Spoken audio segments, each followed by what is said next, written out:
In the previous episode of Hindu genocide in Kerala in the 21st century, we discussed how Hindus are being geographically eliminated and also talked about the rarely discussed strategies and steps of love jihad. However, the big question remains, how is this Hindu genocide continuing in broad daylight? Shouldn't the government, media, and other humanitarian organizations work to stop this? Unfortunately, these same groups have been sold out to the anti-Hindu lobby and have been demonizing Hindus while propagating pro-Islamic agendas, resulting in no human rights for Hindus in Kerala. Growth of the pro-Islamic anti-Hindu media. The media of India, especially that of Kerala, is infamous for its anti-Hindu, pro-Islamic, and pro-Western stances. Events that hurt Islamic sentiments are widely covered, discussed, and acted upon. On the other hand, issues that hurt Hindu sentiments are ignored, dismissed, laughed at, and even applauded. Ironically, news regarding attacks on Hindus or attacks on Hindu temples, properties, businesses, and other activities by Islamic fundamentalists are almost entirely ignored by the media, who propagate a pro-Islamic, anti-Hindu, and anti-Indian agenda. For example, if a convert to Islam from Hinduism commits a terror attack, the terrorist will usually be referred to by their former Hindu name rather than their new Islamic one. It is an unwritten rule that is almost always followed by the media. Another instance can be seen in an article on child marriage in Kerala. As a general rule, Islam is widely associated with child marriage due to the Islamic teachings that encourage the practice. On October 23, 2016, an article on child marriage in Kerala was posted by the Sunday Guardian Live. Earlier that year, a study on child marriage in the state was conducted, and it was found that 3,404 underage girls were married off. Out of the 3,404 girls, 2,827 of them, or roughly 83%, were Muslim, which makes Muslims the largest practitioners of child marriage in the state. However, the pro-Islamic media tried to quietly twist the narrative against Hindus. While posting an article on this study in Kerala, a photo of a Hindu girl was used as the main picture for the article instead of a Muslim girl, so as to subtly portray Hindus as the main practitioners of child marriage. The article even went as far as to say that the discovery that most child marriages in Kerala occurred among the Muslim community supposedly reinforced the fact that child marriage, a practice popularly associated with Hindus, are a scourge that pervades all Indian communities. The author of the article made a blatantly false, inflammatory remark to shift blame from the Muslim community onto the Hindu community by claiming that it was a supposed fact that child marriage was supposedly popularly associated with Hindus, when in reality, the truth is the opposite. No human rights for Hindus. Bharat has been known as one of the global pioneers in freedom of speech and thought since ancient times. A prime example of this is the fact that Bharat is one of the few regions in the world that never truly had an indigenous form of slavery, or the idea of buying and selling human beings as property. The region is also known as being one of the first places in the world to accept foreigners and refugees and treat them as equals. However, despite championing human rights for others, no one champions human rights for Hindus. In 1948, human rights were defined by the United Nations in the Universal Declaration of Human Rights, or UDHR, as the rights inherent to all human beings, regardless of race, sex, nationality, ethnicity, language, religion, or any other status. Human rights include the right to life and liberty, freedom from slavery and torture, freedom of opinion and expression, the right to work and education, and many more. Everyone is entitled to these rights without discrimination. Based on this internationally accepted definition, we can firmly say that the human rights of Hindus have been repeatedly violated for centuries and is getting worse by the day in various parts of India, especially in Kerala.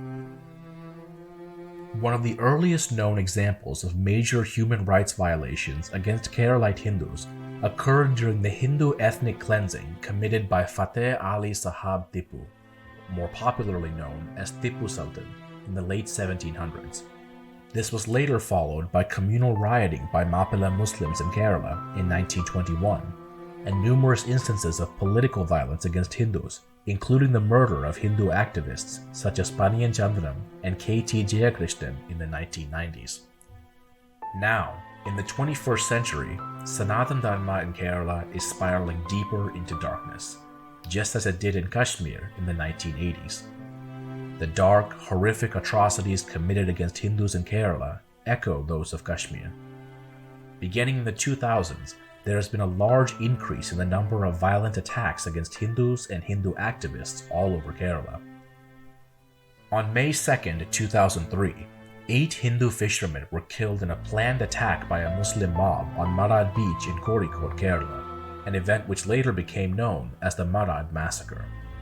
The bodies of the Hindus were hacked to pieces, and the killers fled to the local mosque, which was then surrounded and guarded by hundreds of Muslim women who converged in the area to prevent police from entering the mosque and arresting the attackers. On August 31, 2007, an attempt was made to burn down the centuries-old Thali Mahadeva temple in Angadipuram in Malappuram district. In January of 2012, a Hindu boy was brutally attacked and beaten by the so-called Kerala Religious Police after being seen speaking to a Muslim girl. On February 11, 2012, a Hindu temple in Mipuguri in Kasaragod was defiled when a buffalo skull was left outside the temple as a warning to the Hindus. These examples are just the tip of the iceberg.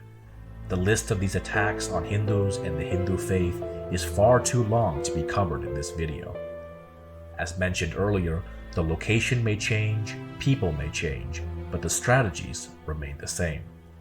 The ongoing genocide of Hindus in Kerala is yet another Hindu genocide that has been ignored by the world, just like the recent Hindu genocides of Kashmir, Pakistan, Afghanistan, and Bangladesh.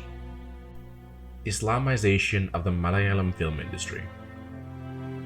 Just like Bollywood uses its soft power against Hindus, the Malayalam film industry also promotes hatred against Hindus by promoting love jihad, demonizing Hindus, and glorifying Islamists.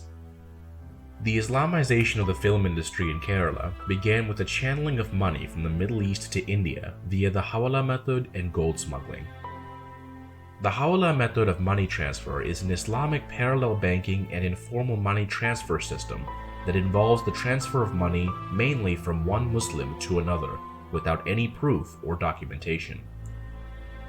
This Hawala money and money obtained from illegal gold smuggling is used to control the movie production industry.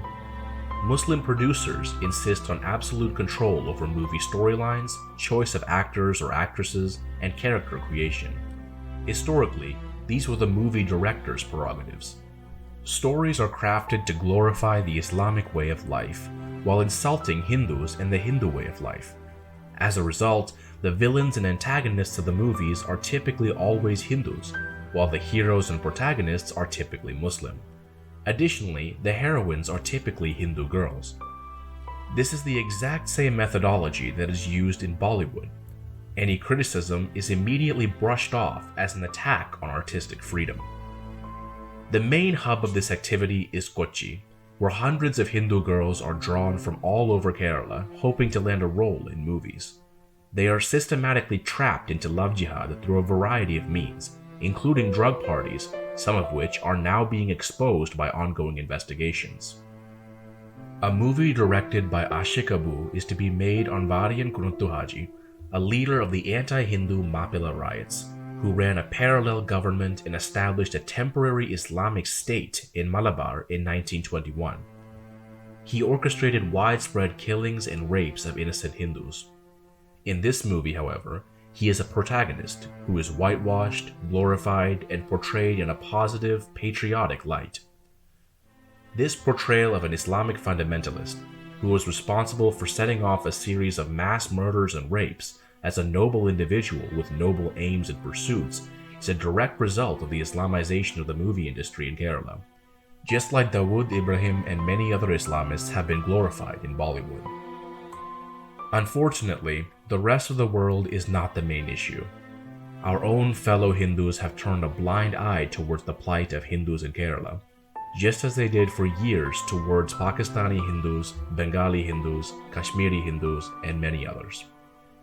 In the upcoming episode of Hindu genocide in Kerala in the 21st century, we will discuss the rise of political Islam in Kerala, along with pro-Islamic reservations, illegal encroachment of Hindu temple lands, halalization of the economy, and how Kerala has become the epicenter of ISIS recruitment in India. So stay tuned for our upcoming episode, and do not forget to subscribe to Indus Lens. Feel free to join and support Hindu Seva Kendram using the link in the description box below.